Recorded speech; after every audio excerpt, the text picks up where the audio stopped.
उसके ससुराल में उसका पति आलोक, बेटा सोनू, सास कमला और ससुर राम प्रसाद रहते थे। कुछ महीने पहले ही उसकी ननद प्रियंका की शादी हो चुकी होती है, जिससे अब घर का सारा काम प्रीति को अकेले ही करना पड़ता था। हे भगवान, इस घर का काम कभी खत्म होगा भी या नहीं। एक काम करो तो दूसरा अपने आप सामने आ जाता है। मम्मा, अलमारी के पीछे से मेरी बॉल निकाल दो ना। नहीं निकालूंगी। 1000 बार मना किया ना कि घर में बॉल से मत खेला करो, लेकिन इस नालायक को समझ भी नहीं आता। अरे बहू, लल्ला की गेंद निकाल देना, देख वहीं कहीं होगी। माँ जी, आपकी इस लल्ला के लाड़ प्यार की वजह से सोनू दिन ब दिन बिगड़ता जा रहा है। अरे अभी नहीं तो क्या बुढ़ापे में शैतानी करेगा। अच्छा निकाल रही हूँ माँ जी। ये वाह दादी, आपने तो मम्मा से मेरा काम चुटकियों में करवा दिया। क्या नहीं ये लल्ला, आखिर दादी किसकी हो। जब दादी ही ऐसी हो तो पोते से क्या ही उम्मीद करूं। हाय राम, मेरी कमर। सुबह से प्रीति घर के कामों में लगी थी।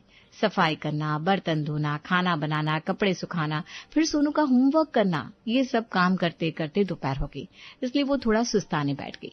तभी कमला की तेज आवाज आई। अरे वाह, आजकल की बहुएं तो जैसे रानी महारानी हो गई हैं। हमारे जमाने में तो औरतें दिन भर मशीन की तरह काम करती थी। हमें तुम्हारी तरफ बैठने का टाइम नहीं मिलता था। माँ जी, बस थोड़ी देर बैठी थी, सर भारी लग रहा है। अच्छा, हमें तो कभी अपना सर भारी नहीं लगा। तुम्हारी ये शहरी लड़कियों की आदत ही है ड्रामेबाजी की, बस आराम चाहिए सबको। माँ जी, आराम भी जरूरी है, नहीं तो शरीर जवाब दे देगा। हाँ, तुम्हारा शरीर बहुत नाजुक है ना। हमें देखो, उम्र में तुमसे डबल है, फिर भी तुमसे ज्यादा फुर्ती है।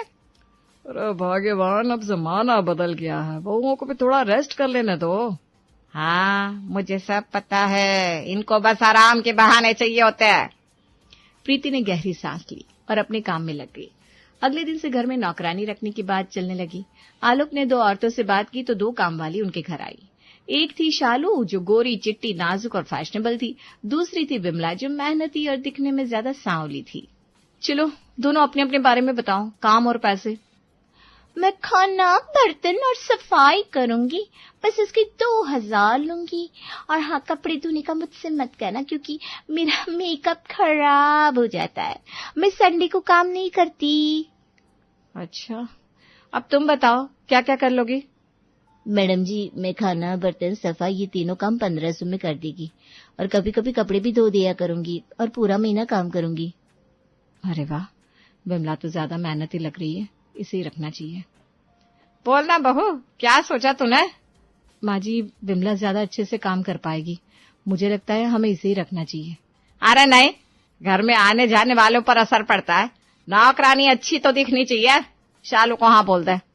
पर माँ जी, हमारे लिए काम जरूरी है, दिखावे का क्या करना है। वैसे भी ये शालू बहुत ड्रामेबाज लग रही है। अरे तू चुप कर, तू नहीं समझेगी, घर की शोभा भी तो बनी रहनी चाहिए। अरे पर माँ जी, बार बार छोड़, मुझसे ज्यादा बहस मत क्या कर। मेरी पसंद सही है। शालू, कल से काम पर आ जाना। Okay madam. अगले दिन से शालू काम पर आने लगी, लेकिन वो काम टालने में माहिर थी।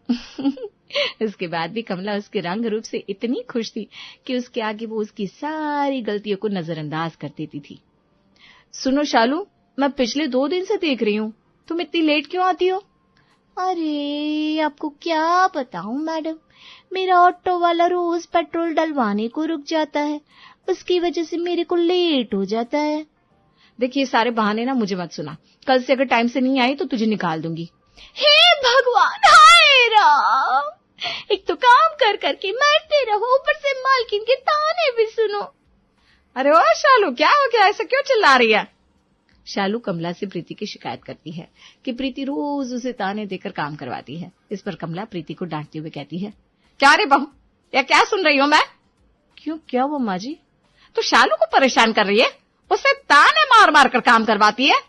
अरे माँ जी, ये शालू बहुत ड्रामेबाज है, खुद को पता नहीं क्या समझती है और कोई काम ढंग से नहीं करती। हाय हाय, देखो तुम महारानी को। चुप कर, अब से मैं शालू से काम करवाऊंगी, तो उसके पास मत आना। देखो तो अम्मा जी, मेरे नाजुक हाथ काम कर करके छिले जा रहे और मालकिन को मेरा काम भी नहीं दिखता। अरे शालू, तू चिंता ना कर, अब से आराम से काम किया कर और अपने नाजुक शरीर को चोट ना पहुंचाया कर, समझी। अब तो शालू आजादी से काम करने लगी। ये देखकर प्रीति मन ही मन उससे गुस्सा थी, लेकिन वो अपनी सास की वजह से चुप रही। अगले दिन प्रीति ने जानबूझकर बैंगन की सब्जी कढ़ाई में बनाई, जिससे वो काली हो जाए। दोपहर के खाने के समय सभी ने सब्जी खाई।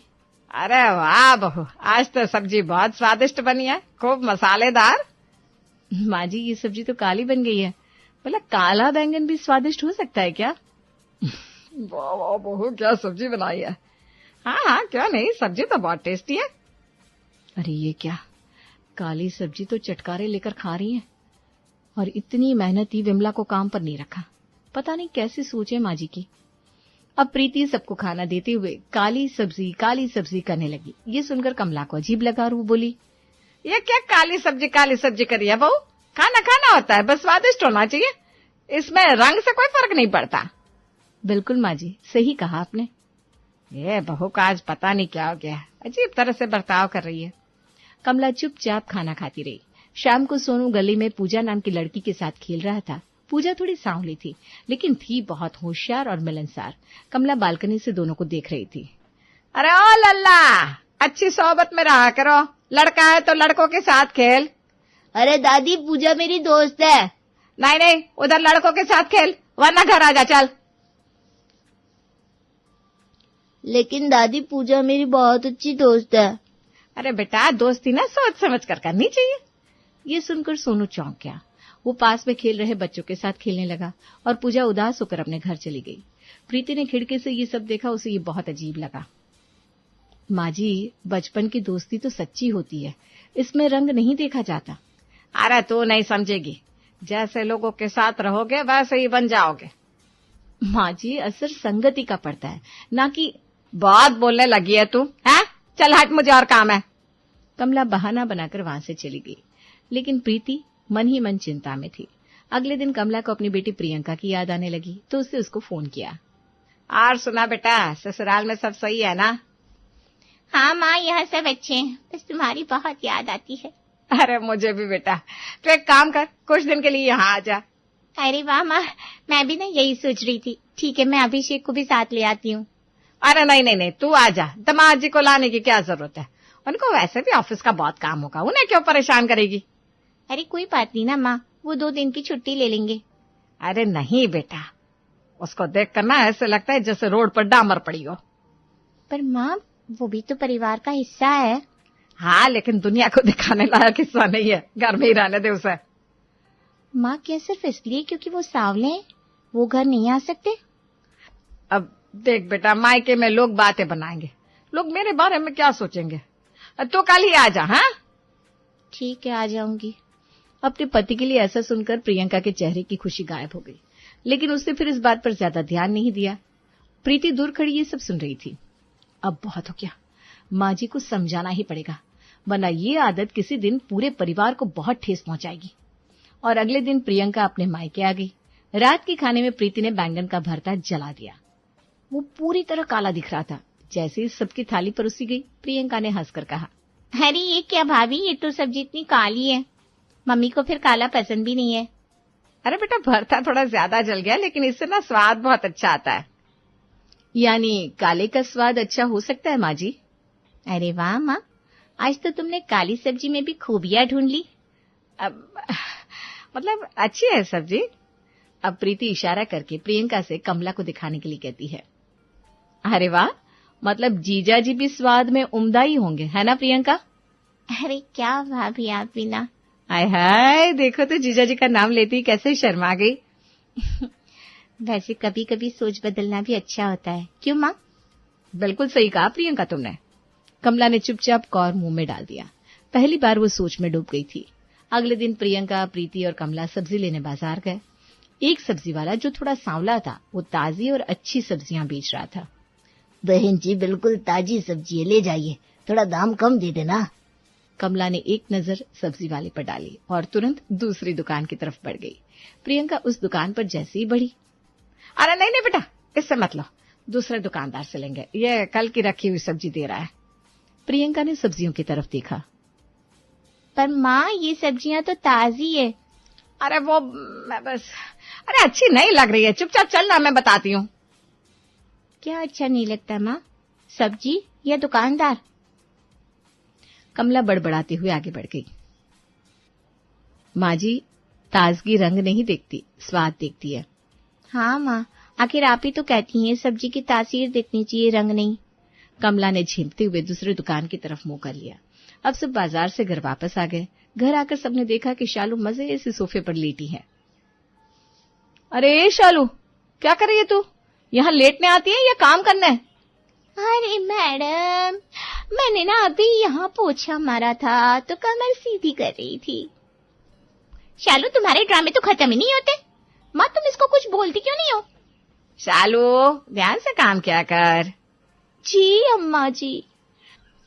अब कुछ ही दिनों में शालू का असली रूप सबके सामने आ गया। वो अक्सर बीमारी का बहाना बनाकर काम टालने लगी थी। एक दिन जब प्रीति किचन में गई तो उसने देखा बर्तन गंदे पड़े थे। शालू, तूने ये घर का क्या हाल बना रखा है? मैडम, मेरी तबीयत खराब थी इसलिए नहीं हो पाया। शालू, काम ठीक से किया करो। अम्मा जी, मैंने पूरी कोशिश की। हाँ, बस आंखों से झूठे आंसू निकालने की कोशिश करती हो तुम। माँ जी, विमला काम अच्छे से करती है पर आपने उसे करने नहीं दिया। क्या माँ? इसे आपने इसलिए काम दिया क्योंकि ये सुंदर है? माँ जी, काम करने से होता है, दिन भर चेहरा देखने से नहीं। और ये शालू आधा दिन तो आईने के सामने खड़ी रहती है। कमला चुपचाप शालू को डांटते हुए अपने कमरे में चली गई। माँ जी को तो अब भी फर्क समझ में नहीं आ रहा। अब रात का खाना खत्म होते ही सोनू अपनी माँ प्रीति के पास आकर बैठ गया और बोला, मम्मा, क्या मैं बड़ा होकर गोरी लड़की से ही शादी करूंगा? क्यों बेटा, ऐसा किसे कहा तुझसे? दादी कहती है गोरी लड़कियां अच्छी होती है। प्रियंका जो पास में ही बैठी थी इस बात पर हंस पड़ी। तो मतलब जो गोरी नहीं है वो अच्छी नहीं होती? पता नहीं बुआ, पर दादी तो यही कहती है। अरे मैंने तो बस यूं ही कहा था। क्या लल्ला, ये सारी बातें ना इतनी सीरियसली मत लिया करो। अच्छा, पर माँ, जब आप खुद इतनी सीरियसली हर चीज का रंग तय करती हैं तो बच्चा भी तो आपसे यही सीखेगा। बेटा, इंसान की पहचान उसके रंग से नहीं, उसके दिल से होती है। पर मम्मा, फिर पापा क्यों सांवले हैं, आप क्यों गोरी? सोनू की नादानी पर प्रियंका हंसने लगी। मतलब तुम अपने पापा को अच्छा नहीं मानते? नहीं, पापा तो सबसे अच्छे हैं। तो फिर साबित हो गया ना कि अच्छा होना रंग पर निर्भर नहीं करता। अब इस सोच को बदलना जरूरी है। कमला इन सब बातों पर कुछ नहीं बोलती। अब रात को प्रियंका और प्रीति कमरे में बैठकर बातें करने लगी। भाभी, माँ को उनके ही शब्दों से हराना होगा। लेकिन कैसे प्रियंका? माँ तो उनको समझा समझा कर हार गई। हम धीरे धीरे उनकी सोच को ही उनके खिलाफ इस्तेमाल करेंगे। उन्हें दिखाएंगे कि रंग कैसा भी हो, असली मायने सिर्फ इंसानियत रखती है। तो कल सुबह से ही इसी काम पर लग जाते हैं। दोनों ने एक दूसरे को देखते हुए सिर हिलाया। अगली रात डिनर टेबल पर बैंगन का भरता फिर से परोसा गया। इस बार बैंगन इतना जला था कि उसकी ऊपरी पूरी परत काली हो चुकी थी। अरे माँ, ये बैंगन तो बहुत काला हो गया है। लेकिन स्वाद ना अच्छा है। भाभी समझी आप, यानी काले में भी स्वाद हो सकता है। अरे तुम लोगों को खाना खाने से मतलब है या काली सब्जी से? दोनों से माँ जी, आप ही तो कहती हैं। अरे ये क्या रोज रोज का नया तमाशा लगा रखा है? चुपचाप खाना नहीं खाया जाता तुम लोगों से? हाँ पापा, ये बात तो मैं भी नोटिस कर रहा हूँ काफी दिनों से। ये देखो, मेरा काला चूहा जमीन पर गिर गया। ये सुनकर सबकी हंसी छूट गई। अगले दिन कमला अपनी बैठक में बैठी चाय पी रही थी, तभी सविता चाची उसके पास आई। हमेशा की तरह उनके चेहरे पर मुस्कान थी। अरे कमला बहन, मैंने लोगों से सुना है तुम दामाद को घर पर नहीं बुलाती हो। ये सुनकर कमला की चाय का घुट उसके गले में ही अटक गया। अरे ऐसी कोई बात नहीं है, बस क्या, मोहल्ले में तो यही चर्चा है, तुम्हें अपनी बेटी का सांवला पति पसंद नहीं, क्या? अरे चाची, माँ जी को काले बैंगन, काली चाय और काली मिर्च सब पसंद है। कमला ने घूर कर उसे देखा, लेकिन सविता ठहाका मारकर हंस पड़ी। अरे मैं तो कहती हूँ जितनी जल्दी अपनी सोच बदल लो उतना अच्छा है, वरना एक दिन बेटी भी आना बंद कर देगी। कमला को ये सुनकर झटका लगा। ए सविता, तू ना बात का बतंगड़ बना रही है, ऐसा कुछ नहीं है। नहीं, मैं तो बस आईना दिखा रही हूँ। अरे लाओ, मुझे दे दो आईना। चुप रह शालू, जब तक यहाँ है सही से काम कर। जब तक रहेगा समोसे में आलू, तब तक काम करेंगी तेरी ये शालू। सब हंसने लगे, लेकिन कमला अंदर से बेचैन हो गई। अब रात को जब सब सो रहे थे तो कमला अकेले बैठकर सोचने लगी, क्या मैं सच में गलत सोचती हूँ? उनके दिमाग में प्रियंका, प्रीति की बातें, सविता की हंसी, सोनू के सवाल गूंजने लगे। क्या सच में मैंने अपनी बेटी के पति को सिर्फ उसके रंग की वजह से ठुकरा दिया? अब उसे याद आया कि पहले कैसे प्रियंका हमेशा खुश रहती थी, लेकिन जब भी मायके आने की बात होती थी, अब उसके चेहरे पर उदासी छा जाती है। मैंने अपनी बेटी को कितना दुख दिया। अब मैं कल ही अपने दामाद जी को यहाँ बुलाकर अपनी बेटी को सरप्राइज दूंगी। अगले दिन उसे सुबह ही फोन उठाकर अभिषेक का नंबर डायल किया। हेलो माँ जी, आप कैसी हो? बेटा, क्या तुम कल घर आ सकते हो? हाँ माँ जी, मैं कल आ जाऊंगा। ठीक है बेटा, लेकिन ये बात तुम प्रियंका को अभी मत बताना। हाँ ठीक है माँ जी। अगले दिन अभिषेक सुबह सुबह अपने ससुराल आ गया। उसे देखा घर पर सब उसका इंतजार कर रहे थे। प्रियंका अभिषेक को अपने घर पर देखकर चौंक गई। अरे अभिषेक, आप यहाँ अचानक? हाँ प्रियंका, मैं क्यों, क्या हुआ?